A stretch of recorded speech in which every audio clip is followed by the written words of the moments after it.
Ысталды, әкем өте мықты.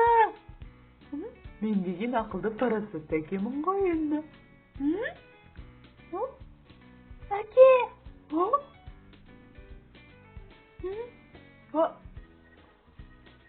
Кішкене мысықтар тордан қашып кетті. Әке, абайлаңыз. Ой, ой.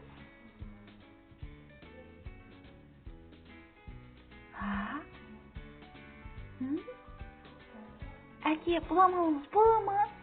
Әрине болады, мұқият жоспарладым. Енді олардың келуін күтеміз.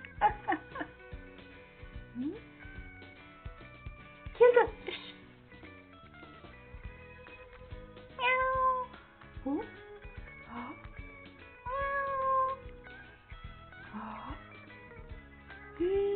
Өте қуы екенсіңдер. Балам, мені құтқар.